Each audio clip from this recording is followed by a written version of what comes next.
ಕೇಂದ್ರ ಬಜೆಟ್ಗೆ ಮೋದಿ ಸರ್ಕಾರ ಭರದ ಸಿದ್ಧತೆಯನ್ನು ಮಾಡಿಕೊಂಡಿದ್ದು ಜಂಟಿ ಸದನವನ್ನು ಉದ್ದೇಶಿಸಿ ರಾಷ್ಟ್ರಪತಿ ಮುರ್ಮು ಭಾಷಣವನ್ನ ಮಾಡ್ತಾರೆ ಮತ್ತು ದಾಖಲೆಯ ಬಜೆಟ್ ಮಂಡನೆಗೆ ಸಚಿವೆ ಸಜ್ಜಾಗಿದ್ದಾರೆ.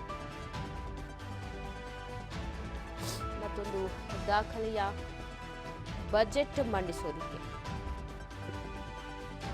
ಸಜ್ಜಾಗಿದ್ದಾರೆ ಕೇಂದ್ರ ಸಚಿವೆ ನಿರ್ಮಲಾ ಸೀತಾರಾಮನ್. ದಾಖಲೆಯ ಬಜೆಟ್ ಮಂಡನೆ ಮಾಡಲಿದ್ದಾರೆ ನಾಳೆ. ಕೇಂದ್ರ ಹಣಕಾಸು ಸಚಿವೆ ನಿರ್ಮಲಾ ಸೀತಾರಾಮನ್ ಮಂಡಿಸುವ ಬಜೆಟ್ ಇದಾಗಿರುತ್ತೆ. 8ನೇ ಬಾರಿ ಬಜೆಟ್ ಅನ್ನ ನಿರ್ಮಲಾ ಸೀತಾರಾಮನ್ ಅವರು ಮಂಡಿಸ್ತಾ ಇದ್ದಾರೆ. ಸತತವಾಗಿ ಒಂದು ಜಂಟಿ ಅಧಿವೇಶನ ಉದ್ದೇಶಿಸಿ ರಾಷ್ಟ್ರಪತಿ ಭಾಷಣವನ್ನ ಮಾಡ್ತಾರೆ. ಅದಾದ ನಂತರ ನಾಳೆ ಬಜೆಟ್ ಮಂಡನೆಯಾಗುತ್ತೆ. ಸಂಸತ್ನಲ್ಲಿ ಆರ್ಥಿಕ ಆಯೋಗದ ಚರ್ಚೆ ಕೂಡ ಮಾಡಲಿದ್ದು ಬರದ ಸಿದ್ಧತೆಯನ್ನ ಮಾಡಿಕೊಳ್ಳಲಾಗಿದೆ. ಕೇಂದ್ರ ಬಜೆಟ್ಗೆ ಮೋದಿ ಸರ್ಕಾರ ಮಾಡಿಕೊಂಡಿರುವಂತಹ ಬರದ ಸಿದ್ಧತೆ ನಾಳೆ 8ನೇ ಬಾರಿಗೆ ಸತತವಾಗಿ ನಿರ್ಮಲಾ ಸೀತಾರಾಮನ್ ಬಜೆಟ್ ಮಂಡನೆ ಮಾಡಲಿದ್ದಾರೆ. ಕೇಂದ್ರ ಹಣಕಾಸು ಸಚಿವೆ ನಿರ್ಮಲಾ ಸೀತಾರಾಮನ್ ಮತ್ತೊಂದು ದಾಖಲೆಯ ಬಜೆಟ್ ಮಂಡನೆಗೆ ಮುಂದಾಗಿದ್ದು ಕೃಷಿ ಆಗಿರ್ಬೋದು, ನೀರಾವರಿ ಆಗಿರ್ಬೋದು, ಉದ್ಯೋಗ ಆಗಿರ್ಬೋದು, ಕೈಗಾರಿಕೆಗಳು, ಸಣ್ಣ ಬೃಹತ್ ಕೈಗಾರಿಕೆಗಳು, ಪ್ರತಿಯೊಂದು ಶಿಕ್ಷಣ, ನಿರುದ್ಯೋಗ, ಪ್ರತಿಯೊಂದು ಕ್ಷೇತ್ರದಲ್ಲೂ ಕೂಡ ನಿರೀಕ್ಷೆ ಬಹಳಷ್ಟಿದೆ. ಸೊ ನಿರೀಕ್ಷೆನ ಈ ಬಾರಿ ಯಾವ ರೀತಿಯಾಗಿ ಕೈ ಹಿಡಿತಾರೆ, GST ವಿಚಾರ ಆಗಿರ್ಬೋದು, ಪ್ರತಿಯೊಂದು ಕೂಡ ನಾಳೆ ಮಂಡಿಸಲಿದ್ದಾರೆ. ನಿರ್ಮಲಾ ಸೀತಾರಾಮನ್ ಅವರ ದಾಖಲೆಯ ಬಜೆಟ್ ಆಗಿರುತ್ತೆ ನಾಳೆ ಮಂಡಿಸುವ ಬಜೆಟ್. ಸಾಕಷ್ಟು ಕುತೂಹಲ ಅಂತೂ ಇದೆ ನಾಳಿನ ಬಜೆಟ್ ಮೇಲೆ. ನಿರೀಕ್ಷೆ ಇದೆ. ನಿರೀಕ್ಷೆ ಹುಸಿಯಾಗುತ್ತಾ ಅಥವಾ ನಿರೀಕ್ಷೆ ಕೈ ಸೇರುತ್ತಾ? ಏನು ಎಲ್ಲ ಭರವಸೆಗಳನ್ನು ಇಟ್ಕೊಂಡಿದ್ದಾರೆ. ಸೊ ಆ ನಿರೀಕ್ಷೆ ಹುಸಿಯಾಗದೆ ನಾಳೆ ಬಜೆಟ್ ಮಂಡನೆ ಮಾಡ್ತಾರಾ ಅಂತ ಸತತ 8ನೇ ಬಾರಿಗೆ ನಿರ್ಮಲಾ ಸೀತಾರಾಮನ್ ಅವರು ಕೇಂದ್ರ ಬಜೆಟನ್ನು ಮಂಡಿಸಲಿದ್ದಾರೆ. ಸೊ ಇವತ್ತು ರಾಷ್ಟ್ರಪತಿ ಭಾಷಣವನ್ನು ಮಾಡ್ತಾರೆ. ತದನಂತರ ನಾಳೆಯ ಬಜೆಟ್ಗೆ ಅನುಮೋದನೆ ಸಿಗತ್ತೆ.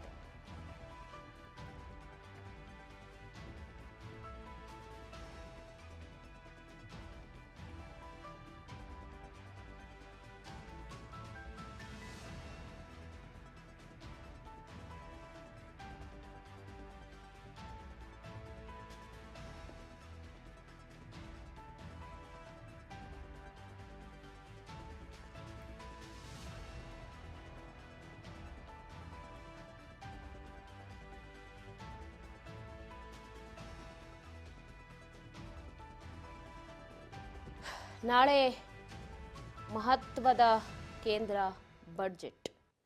ಹಣಕಾಸು ಸಚಿವ ನಿರ್ಮಲಾ ಸೀತಾರಾಮನ್ 8ನೇ ಬಾರಿಗೆ ಸತತವಾಗಿ ಬಜೆಟ್ ಅನ್ನು ಮಂಡನೆ ಮಾಡಲಿದ್ದಾರೆ ಎಂದು ಜಂಟಿ ಅಧಿವೇಶನ ಉದ್ದೇಶಿಸಿ ರಾಷ್ಟ್ರಪತಿ ದ್ರೌಪದಿ ಮುರ್ಮು ಭಾಷಣ ಕೂಡ ಮಾಡ್ತಾರೆ. ಬಳಿಕ ಸಂಸತ್ನಲ್ಲಿ ಆರ್ಥಿಕ ಸಮೀಕ್ಷೆಯ ವರದಿ ಬಿಡುಗಡೆಯಾಗುತ್ತೆ. ಭರಪೂರ ನಿರೀಕ್ಷೆ ಅಂತೂ ಇದೆ. ನಿರೀಕ್ಷೆಯನ್ನು ಯಾವ ರೀತಿ ಕೈಗೆಟುಕುವ ರೀತಿ ಮಾಡ್ತಾರೆ ಏನು ಅನ್ನೋದನ್ನ ಕಾದು ನೋಡಬೇಕು. ನಾಳೆ ಮಹತ್ವದ ಬಜೆಟ್ ಕೇಂದ್ರ ಸರ್ಕಾರದಿಂದ.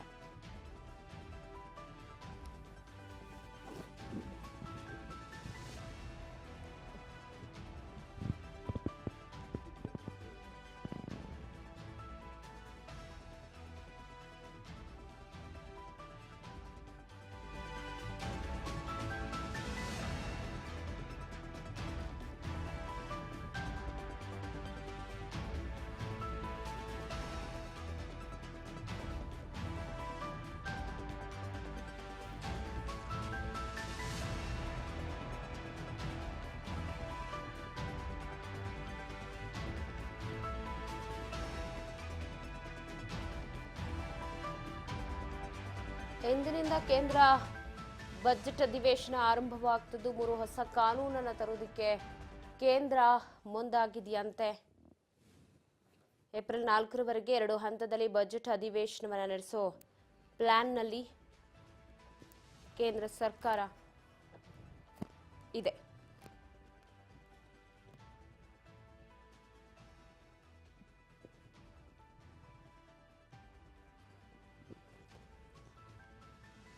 ಸಿದ್ದರಾಮಯ್ಯ ಅವರು ಕೇಂದ್ರ ಬಜೆಟ್ ಮಂಡನೆ ಮಾಡ್ತಾರೆ. ರಾಷ್ಟ್ರಪತಿ ಭಾಷಣ ಬಳಿಕ ಸದನದಲ್ಲಿ ಆರ್ಥಿಕ ಸಮೀಕ್ಷೆ ವರದಿ ಮಂಡನೆಯಾಗುತ್ತೆ.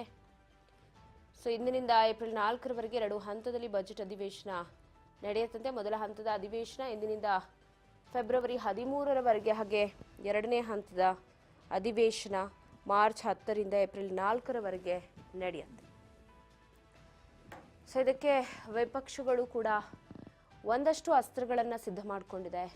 ಕುಂಭಮೇಳದಲ್ಲಾದ ಕಾಲ್ತುಳಿತ, ಹೆಚ್ಚುತ್ತಿರೋ ನಿರುದ್ಯೋಗ, ನಿಲ್ಲದ ರೈತರ ಸಮಸ್ಯೆಗಳು, ಒಂದು ದೇಶ ಒಂದು ಎಲೆಕ್ಷನ್, ವಕ್ಫ್ ತಿದ್ದುಪಡಿ ಕಾಯ್ದೆ ವಿವಾದ, ಎಲ್ಲವನ್ನ ಮುಂದಿಟ್ಕೊಂಡು ಅವನ ಅಸ್ತ್ರ ಮಾಡಿಕೊಂಡು ಚಾಟಿ ಬೀಸೋಕ್ಕೆ ವಿಪಕ್ಷಗಳು ಕೂಡ ಮುಂದಾಗಿದೆ. ಇನ್ನು ಹೊಸ ಕಾನೂನು ವಕ್ಫ್ ತಿದ್ದುಪಡಿ ಮಸೂದೆ, ವಿಮಾನ ವಸ್ತುಗಳ ಮೇಲಿನ ಹಿತಾಸಕ್ತಿಗಳ ರಕ್ಷಣಾ ಮಸೂದೆ, ತ್ರಿಭುವನ್ ಸಹಕಾರಿ ವಿಶ್ವವಿದ್ಯಾಲಯ ಮಸೂದೆ, ವಲಸೆ ಮತ್ತು ವಿದೇಶಿ ಮಸೂದೆ ಆಗಿರ್ಬೋದು, ಇವುಗಳೆಲ್ಲ ಮಂಡನೆ ಆಗುವ ಚಿಂತನೆಯಲ್ಲಿದೆಯಂತೆ. 3 ಹೊಸ ಕಾನೂನುಗಳು ಜಾರಿಗೆ ಬರುತ್ತೆ ಅಂತ. ನೋಡೋಣ, ನಾಳೆ ಒಂದು ದಾಖಲೆಯ ಬಜೆಟ್ ಅನ್ನ ಮಂಡಿಸ್ತಾರ.